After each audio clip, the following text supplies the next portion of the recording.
Hi, my loves. Welcome back to Third Eye Exchange. Today, we're going to be talking about a very interesting and also controversial topic. And that is about how to keep yourself spiritually protected. I know that there are a lot of, how do I best word this? There's misconceptions about tarot and psychic readings and abilities being evil.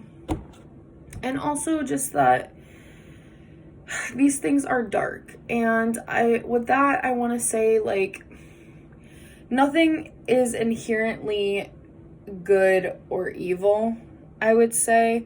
Everything has duality. And the same way you can walk outside of your house today and amazing things happen to you,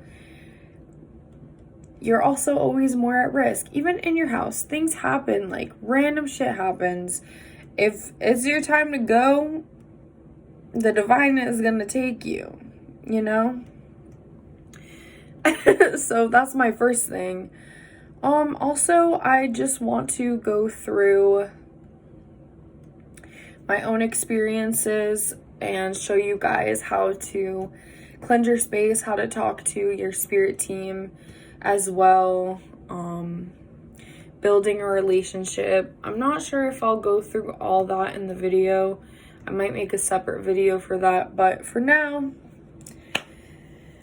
I'm going to first continue talking about, oh my god, sorry, I forgot my chair was like busted. Not really sure how that happened. Okay, anyway, so one thing, first and foremost, when I realized I knew how to channel, which really wasn't until I knew I was intuitive. I didn't know I knew how to channel until I started doing my Reiki 1. Because during my Reiki 1, I remember, like, we had been meditating for like hours, and we had done like a protective ceremony. I'll also link all the ones that I use in the description, so if you guys want to start practicing or doing what I do or exploring gifts that you feel like you may have, it's there for your use. And I want you guys all to be safe when practicing. It's not even magic, just connecting to the other side, because I think it was like recently I was like posting, just marketing myself, and this gentleman who I'm sure meant well, but I also feel like I am just born to trigger people in good and bad ways. Like, I activate people a lot. And it's just like literally me existing sometimes. You guys might be able to relate. But anyway, this gentleman commented on my post, basically trying to get people to refrain from getting readings, and because his claim allegedly was that he thought he was doing the right thing in the past, and that he thought he was helping people too. And like, honestly, I don't know if it was just a manipulation tactic to like try to either convert people, or whatever it was, or if he truly meant well. I'd like to think he truly meant well, but it was something along the lines of, yeah, like, that, like I said, that he thought he was doing the right thing by reading for people, and that there's trickster spirits, and that you don't really know what you're connecting to. And to that, I will say to you guys, he's not wrong. He's not wrong. But on the other side, energy doesn't lie. If you're intuitive, which if you found this, or you're watching this, you probably already are. You probably have connected to spirit already in some capacity intentionally, whether that's through prayer, meditation, there's so many endless ways. I mean, spirit is everything and within us, and you know what I mean? It's everything. Spirituality is everything. And, you know, basically discouraging people from getting readings on my platform. Not like from me, but I think just in general, but it was also just like kind of shady. It was just, I don't know. I triggered a bunch of people a few weeks ago because it was like really not even related to this, but it is what it is. Yeah, so listen, like I said, there are risks. Like, and I'm going to talk about this today because I feel like it's important for you guys to understand, like, I have dealt with those very risks. And listen, it's not my job to convince anyone to believe in what I do. Like, I just saw 555. Like, I am here to help if you want to follow the path. I am here to have conversations if it leads to growth. I'm here to guide. Like I said, cannot and really will not convince people of anything. Like, I am here to help. The help is available. I am offering the help. And that's it. Like, I have so many other things that I have to save energy for and put energy towards. Like, listen, this is not for everyone. This path is not for everybody. Like, some people are not ready to, like, face all of their demons in every lifetime, or in, you know, some people choose to come here and, like, slay 1,000,000, like, rounds of karma, and, like, so they don't have to come back. I think that that's where I'm at. I think that's why I'm here in this one. Hopefully it works. Hopefully it works out for me. Hopefully I do what I need to do. But like I said, today I'm here because I'm here to help. So if you are interested in continuing to practice, whether it's divination, spell work, manifestation, scripting, affirmations, connecting with your spirit guides, your spirit team, mediumship. I wouldn't consider myself a full-blown medium yet. Definitely my spirit guides are, like, definitely encouraging me to go down that route as well as the other abilities that I have, but everything in its own time. And I'm sure if I really wanted to, I could probably just tap into it the way I channel, but yeah. So anyway, some of the things that I've experienced when I started really tapping into like the other side and connecting to the other side, like, intentionally. I used to party a lot. I was very lost for years of my life. I just saw 828, which is like all things work together for good. So definitely a message of, like, everything we experience, like, shapes us and happens for our highest good. But yeah, so I was really lost. I had been partying a lot in my life, and that's not to say that, like, everybody, like, if you party, like, you know, like, you're lost. It's not that. It was just, like, everything was, like, really excessive. I also have a Pisces South Node, so that definitely makes a lot of sense. And, like, for the beginning of my life, like, I just felt like I didn't know. I hear ringing in my left ear. I didn't know really, like, what I believed in. I didn't know. I don't know. I was just always very depressed, truthfully.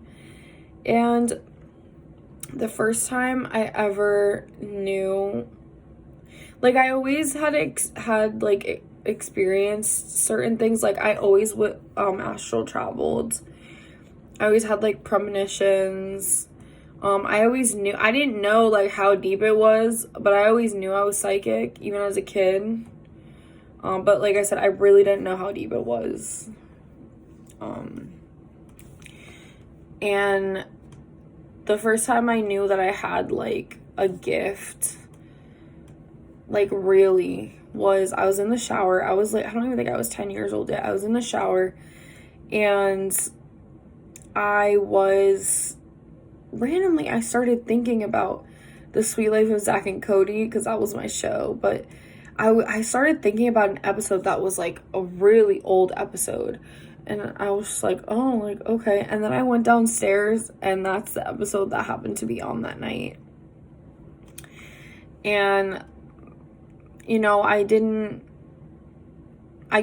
put two and two together, but I was just like, oh, like, I probably was like, oh, that's weird, or, you know, like, because there were also other times in my life where, and I had been thinking about this, like, was I seeing angel numbers even though I wasn't aware of them yet when I was younger? And I found I could probably find even more of these if I go back through all my photos over the last 10 years.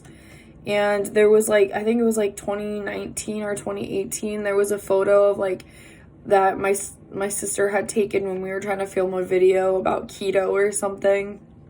And in the background on the timer, like, on the clock on the stove was 444. And there was a lot of transition about to happen at that point, so definitely not surprised. Little things like that. And like I said, I may make a separate video about that and just me scrolling through all the photos I find with synchronicities like that. From before I was, like, aware. I did see 1111. I always saw 1234. I saw 946. I'm not sure what that's about. I really am not sure. But I think it's related to my birthday somehow. I haven't figured that one out, but that was one I started seeing when I was really young, and that's, like, the first angel number that I've always been, like, aware of, but I didn't know it was an angel number, you know, and it's not a very common one. Sometimes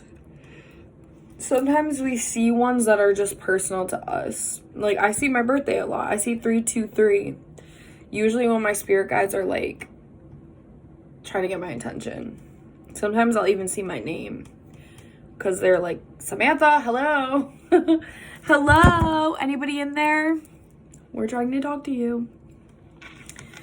So yeah, I guess that's the first time I knew about my gifts. It was like an introduction to my gifts. It wasn't when I was really like, oh shit. Then I would say the first time I ever knew for a fact that the divine exists. I am not going to get into too much detail just because I don't want to make this about, like, my family history, but basically I was visiting my grandparents after living with my mother for a couple of years, and things got pretty bad between me and my mother. I think I was in middle school, like, but she was like, she didn't want me to tell any of the family about the way she handled things because she knew it was wrong. Like, she used to say that she just didn't want people knowing our business, but it was like, I knew that it was like she felt guilty because she knew that she wasn't being a good parent and she was being selfish, and she is narcissistic. So, and I understand where it all comes from because it was a family cycle, but I just really hated being with her. Like, I had tried to stay with her on 2 separate occasions. This was the first when I was, like, in middle school. After the end of, like, a year and a half, 2 years, I was just like, I basically was so unhappy that when I was on my way to visit my grandparents and my sister, I went on a plane and I literally was, like, praying. Like, I didn't even know what I believed, but I was like, you know, if anything really does exist, like, if you guys are gonna send me back, like, just let the plane go down. And like at that age, I think I was like 12 at the time, you know, I didn't realize the gravity of that. I do want to say that as well. Like, I didn't realize the gravity of that statement. Like, you know, there were other lives to account for, and looking back, I definitely would have gone about that much differently, and especially of like how I would word that. But I made it clear to whoever at the time, I made it clear that I was done, and they definitely like took that very seriously. And so I never would have really brought it up. I wasn't good at like confrontation, and so my little sister had known what was going on because I had opened up to her, but she ended up blowing it up, like just, yeah. So basically, like, my grandparents found out all the shit that I was going through with my mom, that how like things were just really hard at the house, and that she was just like not being a good mom. And so growing up, I always felt like I was choosing between the lesser of two evils, truthfully, because I feel like the family cycle I was talking about before was like my grandmother was very narcissistic as well. And I think maybe age has something to do with like it being a little less abrasive, but my grandmother was just not much better. But at least like my grandparents had more like financial stability and like resources, so I just felt like my quality of life was better there, even if emotionally I just was like beating my head against the wall all the time. So yeah, so basically like my little sister like blew it up. Everybody like found out that shit was hitting the fan with me at my mom's, and so that's how I ended up staying with them again. And then I tried again. Oh yeah, after that I knew like God existed. Whatever you want to call it, God existed, or the universe was listening and had my back. And then like throughout high school, I prayed all the time. Like I would be sitting in class for hours just because I just felt so uncomfortable. Like I just was always uncomfortable. Like I just felt like I didn't belong there. I felt like I just was always like very ahead of my time. I mean, I still feel like that, but I don't necessarily feel like just a general teenage angst as well, along with all these other big emotions and like existential crises. So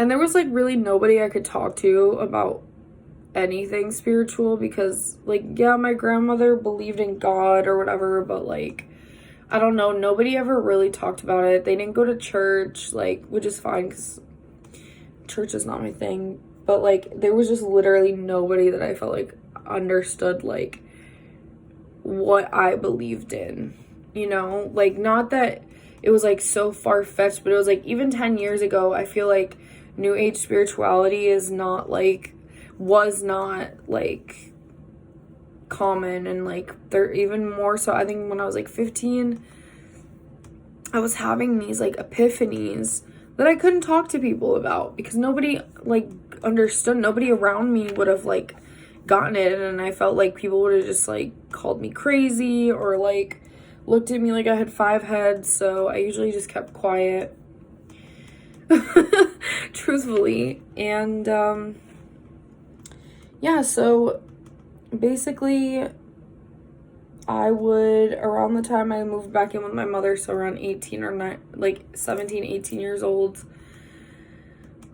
things had just things with my whole family were just hitting the fan at that point. It was like, no matter where I went, I just had accepted that it was just gonna be fucking hell in one way or another. And so I started partying when I lived with my mom again. I smoked a lot of weed. I started drinking a lot. And I would have my first karmic relationships around 17, 18 years old. I guess my ex from high school was like a karmic relationship, but it presented itself differently. Like, it wasn't one of the more common ones where I feel like it's kind of, well, I guess karma comes in all shapes and sizes. It was just like we were together for longer.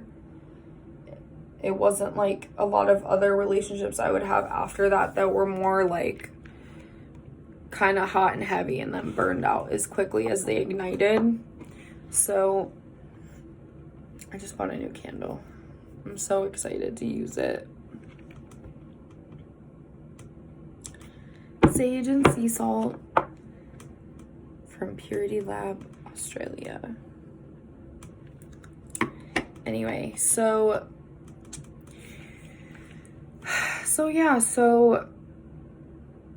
I would like experience karmic relationships with a few different men, and it would just be replaying like my abandonment wounds, my childhood trauma, like my father wounds, even my mother wounds. I constantly felt like I had to earn love. So it was like I would give, and then like take it personally when it wasn't reciprocated, when it was just the types of people and men I was allowing like into my life because of unconscious wounds at the time. Like, it was just like, you know, you self-perpetuate these things. I just saw 222. I didn't realize all that. And, you know, somewhere along the way, like, I picked up an incubus, which is a sex demon, and this is not gonna be everybody's cup of tea because a lot of people don't like talking about these things because they're taboo, but this is the shit everybody's afraid of, and I'm gonna tell you why I'm not afraid of connecting to the other side anymore. I'm not afraid of divination. I'm not afraid of when I fall asleep at night. I mean, I'd be using a light, but I've always used a nightlight, even as a kid. Like, I've just always been so sensitive. Like, I need a little, I need a light. I need some light in there. Like, this is a trigger warning, so, but I'm gonna tell you guys, because this is real shit. So, you know, I would have, like, dreams where, like, it would come to me usually in the form of, like, somebody I knew, and it would be, like, I would be getting, like, held down, or, like, I would feel like I was being, like, raped, basically, and, or, like, a lot of people have sleep paralysis. That's, like, another thing. I see sleep paralysis as, like, your body, like you're starting to astral travel before your body falls asleep, or your body falls asleep and you're trying to astral travel. I should say your body falls asleep but your mind doesn't, and your consciousness is still conscious, and you're trying to astral travel but then you get stuck. It could definitely be an entity. It could, but that's why it's so important to, like, check your frequency, to do constant cleanses, to make sure that you're really setting boundaries with spirit. And this all is going to go hand in hand. Like, it's important to really make a strong connection to your guides, to your spirit team, to set boundaries. Like, I always, you know, let my spirit team know that when I'm done with the session, whether it's like with a one-on-one, or if I go do markets and read for people, or if I'm doing a collective reading on YouTube, like anything I'm doing, even Reiki, anything I'm doing, like, nothing is allowed at any point to attach itself to me. If it has those intentions or that kind of energy, like, it's not even allowed in my space. And that all entities, spirits must leave. Like, this is not a place where they can attach to. They must leave once the session is over. Otherwise, they will be transmuted in a very unpleasant way. The same way you set boundaries with people in your everyday life, that's how you need to be setting boundaries with spirit. And it took me a long time to learn this. Like, I don't know if it was where I was working or if my gifts were exploding so fast. Like, I just didn't have time to, like, acclimate before, like, shit got out of hand for a while. Or if it was, like, the land that my old apartment was on was just, like, really haunted. But I had a lot of, like, crazy experiences in there. Like, there was one time I remember I was trying to set boundaries as I was doing a meditation. And I literally just started astral traveling and got thrown out of my body, out of my front door. This was, like, in broad daylight. And I ended up in, like, a trailer park. It was, like, in the autumn because I saw leaves on the ground. And I saw a man, an older man. And I heard my spirit guides behind me. And they were, like, basically tugging at my shirt. And they were like, ask him what he did, like, when he was alive. He was, like, he was monumental. Like, what he did was monumental. And I was like, okay. So I asked. I said, sir, did you go through something, like, monumental or, like, really crazy in your lifetime? And he showed me a Star of David tattoo. And he was, like, a Holocaust. He was in the Holocaust. And so that was very interesting. And there's been so many other things. Like, mirrors are really portals as well. And I found that out through astral travel. But yeah, so a lot of things that I did, which really helped for me, and they help for me now. I always play protective sound bowls while I'm sleeping. I try to close out all my apps, keep my phone, like, on my nightstand, put it on Do Not Disturb. I take a lot of Epsom salt baths with lavender essential oils. A lot. Like, I'd say once or twice a week. If I feel like I need more, then more. I go down to the beach, like, more regularly now. Sage all the time. Like, if you feel like doing it every day, do it every day. If you feel like doing it once a week, do it once a week. If you feel like doing it when you clean your house, do it when you clean your house. You'll know when you need it. Like, intuitively, you'll know when you need it. But what we're gonna do, I'm gonna show you guys how I sage my house. And I'm going to show you how to properly do this. Hopefully I'm able to. I don't have a lighter, so I'm gonna light the sage.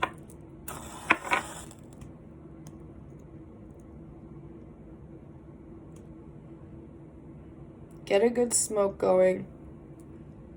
Don't cheap out. I'm telling you.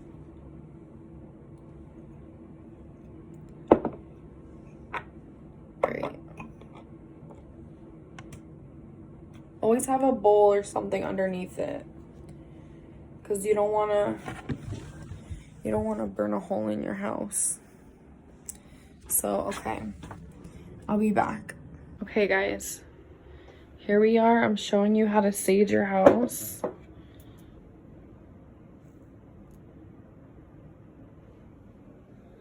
Blow on it if you need to get a good smoke going. And make sure you get a really good smoke going throughout the house. Then also for windows, mirrors and doorways, you're gonna want to put an X, a circle, and then a triangle, and you're gonna say, this window is not a doorway, is not a portal. This window is not a portal. Same thing. This closet is not a portal.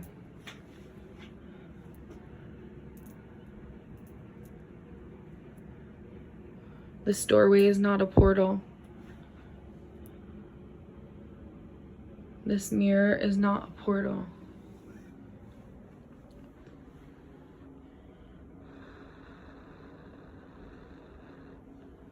This mirror is not a portal. And if you need to blow on it, like I said. But you want to do this throughout the whole house.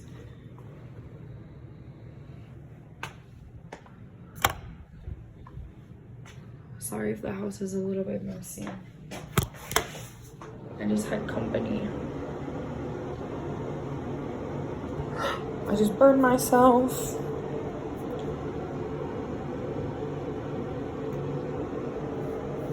This is why I tell you guys, be careful. Hang on.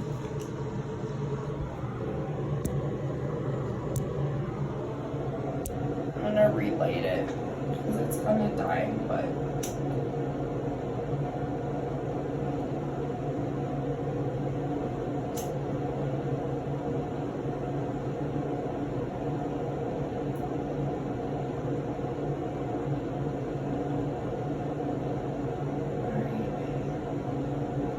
this mirror is not a portal. This mirror is not a portal. This shower is not a portal. Yes, guys, you also want to do the shower because, trust me, even your toilet sometimes, this toilet is not a portal. Any type of thing that leads to any type of dimension you want to do. This doorway is not a portal. We're gonna take the lighter with us too.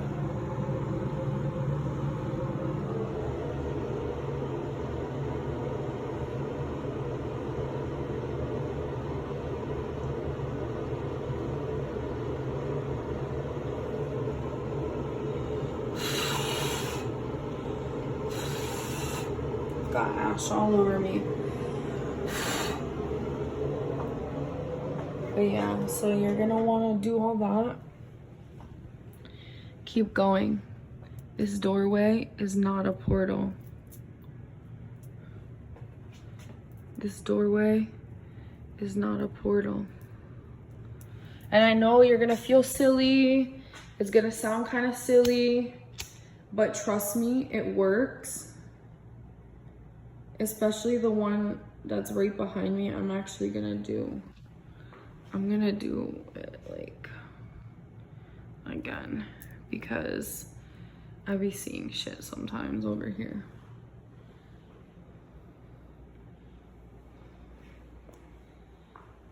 I smell cinnamon. Do my roommate's door. This bedroom is not a portal. This mirror is not a portal.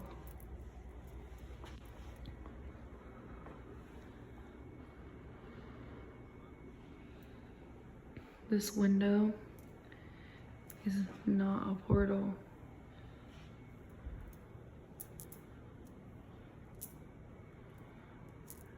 The doors out there are not portals. I've seen shadow people before out there, like, because they, trust me, it's like people will push your boundaries. Spirit can also be like that. Even the good ones. Because if they want to get a message out, they're going to try to get their message out. Which is fine, but there's a time and a place. This mirror is not a portal.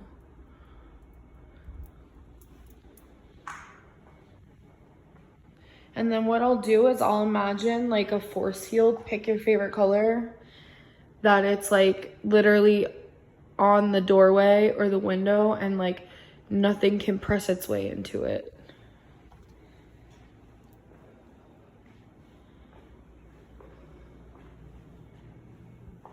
And you want to get like all the corners.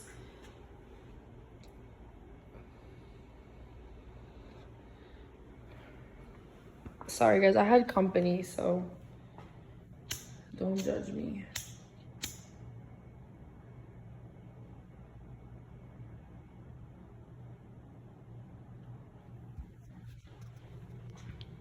Same. This pantry is not a portal. This archway is not a portal.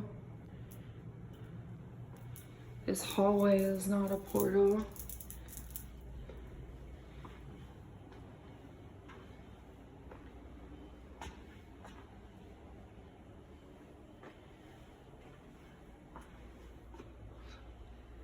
This window is not a portal.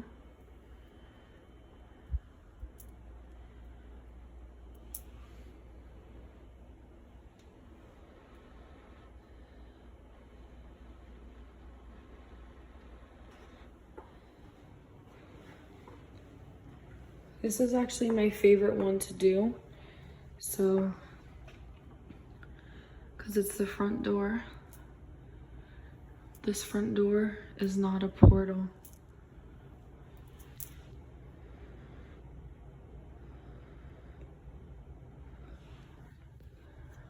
To all who enter this space must have good intentions, and they must agree to abide by this household's rules. Should they fail to upkeep their end of the bargain,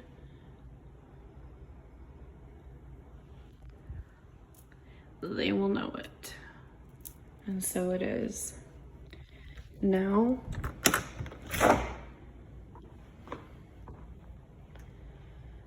what you want to do after you sage your whole house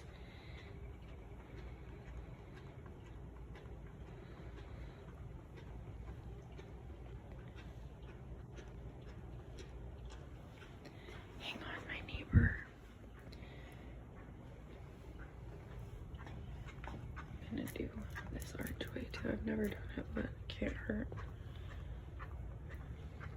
Okay, so after you sage your whole house, what you're gonna do, first of all, let me put the sage down. And then for about 10 minutes,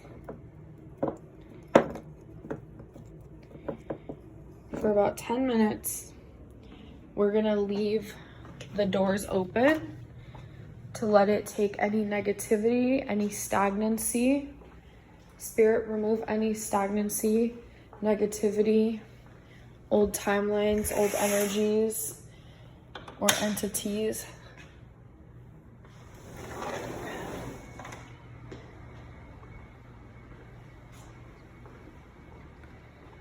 So we're gonna leave those open. I've got my front door and I've got my fans. Let me turn the other one on. My fans are on. And then let me turn, and then, oh no, I'm trying to turn this fan on. Let's see. Yeah, and then the light off, because we don't need it right now. We'll need it later tonight. And just vibe out. Just vibe out for a few minutes, let the air make its way out, let all the old energies make their way out. And then after, and I'll show you after, we're gonna do the same thing with Palo Santo. And what you're gonna do is you're gonna ask the divine to bring in positivity, new beginnings and blessings and prosperity, and to fill the vacuum that you've just created with protection, positivity, love, and support. So literally you're gonna do the same exact things that I did with the sage, with the Palo Santo or incense. And honestly, you could keep the windows and doors open when you do that. And then when you're done doing the whole ritual, you want to close them and you want to imagine a huge purple force field, or your favorite color, whatever you think of when you think of protection, just encompassing yourself, anybody who lives in your house, animals, and your entire house, the front, the yard, the house itself, everything, every single part. And tell me if you notice a difference. You can also wash the floors with Florida water. I do make homemade Florida water. I have it in my Etsy shop. Eventually, I think I'm just gonna put it in a Shopify website. If you guys want, you can DM me. It's a little ghetto, but you can DM me and I can send you like a Square invoice and you can order one. The one I have right now is from youuuuu and it's very, very, very protective. It smells like pine and maple, but it has frankincense, myrrh, pine, a whole pine branch in the batch, and a bunch of other things. I won't tell my whole recipe, but yeah, and you can spray that in your mop water or use that on your altar, spray your auric fields. It really helps cleanse because I'm clairsentient and I've used it before when I started taking on like people's, like, sometimes I'll feel if someone's had surgery, it'll feel like I'm getting whacked where they had surgery, and I'll spray it on myself and it'll completely go away. So low-key, I'm a magical bitch. Yeah, so we can do that. You could also spray it in your mop water, or you can put Epsom salt or sea salt in your mop water as well and mop your floors with it. You can also do like salt the outside of your house. That works really well. When I was dealing with an incubus, hang on, let me turn the camera. When I was dealing with an incubus, the only thing that worked when my old apartment was haunted was salt, throwing salt under my bed. Like, it was so messy. And I really do think it was the space, but some of the things I did, and it takes time, it doesn't just happen in one day if you have to get rid of something like that. You have to like constantly cleanse, constantly pray, build your relationship with your guides and your spirit team, offer them, like, you know, look up your, like, or if you know like where your ancestors came from, look up, you know, things from that time period or like that were considered like valuable, whether it's like food. I leave, because my ancestors are from Italy and Colombia and Ireland, I leave coffee beans, I leave chocolate, I leave wine, I leave money, I leave like things from places I've traveled that they're from. Like, just have fun with it. They actually love when you leave alcohol too. Like, I don't know why. Maybe it's just me, because I'm sure my ancestors love to turn up. My spirit team just loves to turn up. But yeah, they love that, and you'll see like quick results. And I don't know, some people consider certain things witchcraft, but witchcraft is not evil. It's all about having intentions. It's like praying. That's what it is. It's praying, but it's putting a little bit more effort behind it so the divine knows you're serious.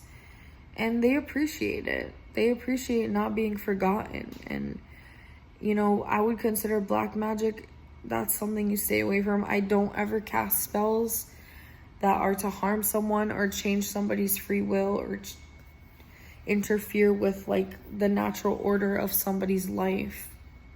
I don't cast spells to, you know, make people a certain way. Like, never, ever, ever, ever, ever, because anything that you do, it always comes back to you, and it will always come back to you when you least expect it. Like, this wasn't even a spell that I had intentionally cast, whatever, but when I just sent the intention out, and I shouldn't have done this, like, anytime people would cut me off on the highway, I would literally be like, you know, like, you're gonna run over a nail in your tire, like, you know what I mean? And then after months and months and months of doing this, that happened to me. Now, Spirit had my back, but I knew exactly where my karma came from, and I respected it. That was a horrible day. It was just a horrible day. And, you know, ever since then, like, even if people piss me off when I'm driving, I'm like, you know what? Spirit will give them whatever they're giving me. So you just have to find solace in that and just let karma do her thing. Because she does, and she will. But you don't always have to be the driving force behind it. Especially not with shit like that. So, and I've seen other people get their karma from treating me like shit. So, is it magic? Existence is magic.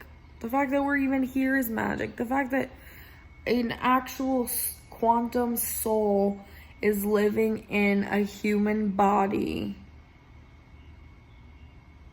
is magic.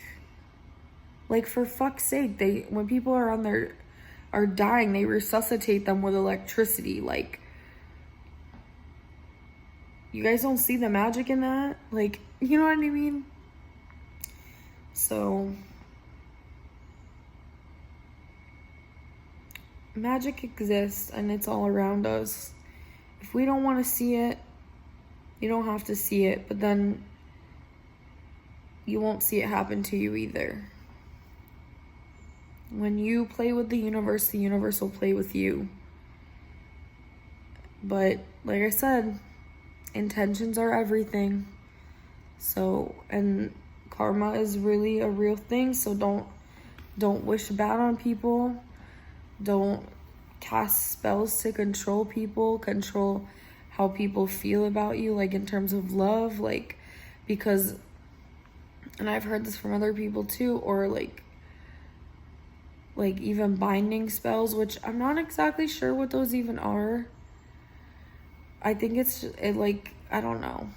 But anything to control people is highly discouraged. Anything like that to make someone fall in love with you, because often it's like you might get the result that you want or that you thought you wanted, but then the way that things play out is always like, it's just like, it's not natural. So the way that things develop is like also just, if it's not something that's meant to be and you're trying to force it, it's gonna blow up in your face. Like, because you can't fuck with people's free will. And if you do, I'm sure it'll happen to you too, or it's just gonna blow up in your face. You know, if you put ill will out there also, you're gonna get the same thing happen to you eventually. And like I said, tune for the next slide in order to see the last few things that I wanted to mention. They are very important, so I definitely recommend to stick around and watch them. So a few of the things I missed in the video include keeping labradorite under your bed or a bracelet on your left wrist. This has helped me tremendously. Being very intentional of the company that you keep. This should be a no-brainer, but you would be surprised. Not allowing people you don't know well to enter your home unless it's for an important reason, like if you need work done on your house or there's an emergency, etc. Only consume lighthearted / peaceful content, especially before bed. This is really important for a number of reasons, because you don't want the last thing or even the first thing you consume every day to be something negative. it stays in the subconscious, and it can cause you to have bad dreams or experiences or harbor negative energy in your space. And then avoid people, places, and things that drain your energy. Again, that's kind of self-explanatory. Cleanse regularly. Shut your channel down at the end of channeling. I'm gonna leave a link for chakra closing. I believe I mentioned that before, but I'll leave it in the description. And set boundaries with people and with spirit. So I hope you found this useful, and I hope it helps if you've needed it to. Stay safe. I love you guys, and I'll see you in the next one. Thanks for watching. Bye.